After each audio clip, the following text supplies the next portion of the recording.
Sobat Kairos yang dikasihi Tuhan Yesus Kristus, firman Tuhan pada hari ini terambil dari kitab Amsal 24 ayat 10. Demikianlah firman Tuhan. Jika engkau tawar hati pada masa kesesakan, kecillah kekuatanmu. Tawar hati. Kita mau melihat pada hari ini bagaimana pesan mengenai tawar hati. Masa pandemi sudah berjalan hampir 1,5 tahun. Ini pastinya membuat kita kesulitan. Pada masa awal pandemi di Klaten, kita mendengar bahwa saking susahnya hidup, ada seorang yang mau menjual ginjalnya setelah dia di PHK. Entah sudah berapa banyak orang yang kehilangan pekerjaan akibat penghentian operasional kerja, ataupun mengalami kegagalan di dalam bidang usaha di dalam masa pandemi ini. Dan kondisi ini pasti secara langsung mempengaruhi keadaan kita di rumah. Secara perekonomian atau secara psikologis, hingga akhirnya dalam tindakan nyata, kita di tengah kehidupan sehari-hari pasti terdampak dari pandemi itu semua. Kita tidak hanya sedang menghadapi dengan virus corona yang siap menjangkit, tetapi lebih dari itu, kita berhadapan dengan virus yang walaupun kita tidak terpapar oleh virus itu, tetapi tetap saja dampak virus itu terasa di dalam kehidupan kita sekarang ini. Masalah pasti selalu ada di dalam kehidupan kita. Selagi jantung ini masih berdetak, selagi nafas masih berhembus, masalah pasti ada di dalam kehidupan kita.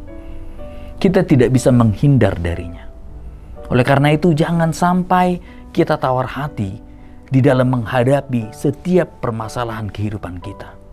Firman Tuhan berkata, ketika kita tawar hati, maka kecillah kekuatan kita. Nas kita pada hari ini menjelaskan bahwa siapapun yang mengalami kesukaran, mengalami tekanan, dan tawar hati oleh karenanya, maka ia tidak memiliki kekuatan untuk menghadapinya. Sehingga tidak mengherankan bahwa banyak orang yang kecewa menghadapi kesulitan hidupnya, dia putus asa karena dia tidak mampu menghadapinya. Ingat, kita punya Allah yang maha kuasa, yang tidak akan membiarkan kita bergumul seorang diri. Yang harus kita kerjakan ialah senantiasa datang kepadanya dan meminta kekuatannya agar kita mampu menghadapi segala kesulitan, tekanan, dan tantangan di dalam kehidupan kita ini. Mazmur 9 ayat 10 berkata, demikianlah Tuhan adalah tempat perlindungan bagi orang yang terinjak, tempat perlindungan pada waktu kesesakan. Dan kita dapat belajar dari Yosua ketika dia mendapatkan mandat untuk memimpin bangsa Israel menggantikan Musa. Yosua bergumul sekali. Tetapi Tuhan mengingatkan Yosua, janganlah kecut dan tawar hati, sebab Tuhan Allahmu menyertai engkau kemanapun engkau pergi. Dan ini juga yang diserukan Tuhan kepada kita. Dimanapun, kapanpun, dan dalam keadaan apapun, kita harus percaya bahwa Tuhan selalu mendampingi kehidupan kita. Jika Yosua terus tawar hati, pasti dia tidak mampu membawa bangsa Israel merebut tanah Kanaan. Yosua terus berjalan di dalam imannya memimpin bangsa Israel. Berjalan dengan iman bukanlah suatu tindakan yang nekat dan tanpa dasar, tetapi tindakan yang disertai dengan keyakinan akan firman Tuhan dan mempercayakan diri kepadanya dan taat kepadanya. Ibrani 11 ayat 1 berkata, iman adalah dasar dari segala sesuatu yang kita harapkan dan bukti dari segala sesuatu yang tidak kita lihat.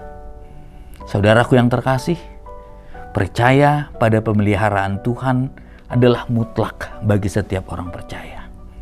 Yakinlah bahwa Tuhan tidak pernah memberikan pencobaan melampaui batas kekuatan kita. Pada saat yang tepat, Dia pasti akan menolong dan memberikan jalan keluar yang terbaik. Karena itu jangan lupa untuk selalu bersyukur dalam segala keadaan dan mengamini setiap janji Tuhan dalam kehidupan kita. Filipi 4 ayat 13 berkata, segala perkara dapat kutanggung di dalam Dia yang memberi kekuatan kepadaku. Sambutlah hari esok dengan iman dan jangan tawar hati lagi. Selamat beraktivitas Sobat Kairos. Tetap patuhi protokol kesehatan dimanapun kita berada. Salam sehat, Tuhan Yesus memberkati.